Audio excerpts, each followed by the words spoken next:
तो हेलो दोस्तों, आप सब कैसे हैं। दोस्तों मैं फिर से आ चुका हूँ आप सबके बीच बहुत ही ज़बरदस्त होली का सॉन्ग लेकर। 2025 का होली सॉन्ग जो बहुत ज़बरदस्त मैटर होने वाला है। तो चलिए टाइप को बर्बाद ना करते हैं, मुखड़ा को शुरू करते हैं।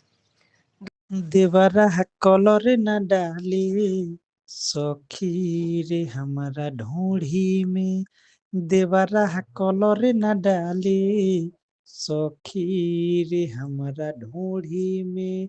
अरे रखले रहेला हरदम बालटी में रंगवा घोरी के। देवरा देवरा कलर न डाली सखी रे हमारा ढूंढी में। देवरा कलर न डाली सखी रे हमारा ढूंढी में।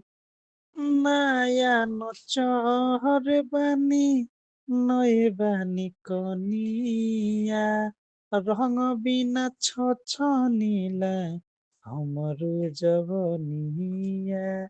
जब से चढ़ल बाहुली नाही रंगे हमार चोली महा जहाँ न लेवे कहबो अंगूरी से उहो बोरी के। देवरा देवरा कलर न डाली सखी रे हमारा ढूंढी में। देवरा कलर न डाली सखी रे हमारा ढूंढी में।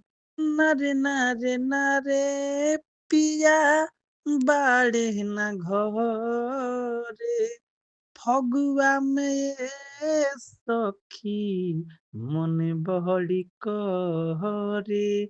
हाँ देवरा बोले लकु बोली ना गाली पबा ना हवे रंगोली राही टोर मृत्युंजय नाही खोले लहला हंगा के डोरी के। देवरा देवरा कलर न डाले सखी रे हमारा ढूंढी में। देवरा कलर न डाले सखी रे हमारा ढूंढी में। दोस्तों अगर यह वीडियो आपको अच्छा लगा तो वीडियो को ज़्यादा शेयर कीजिएगा। हमारे चैनल पर नए हैं तो चैनल को सब्सक्राइब जरूर कीजिएगा। ओके, मिलते हैं फिर नेक्स्ट वीडियो में, तब के लिए बाय बाय।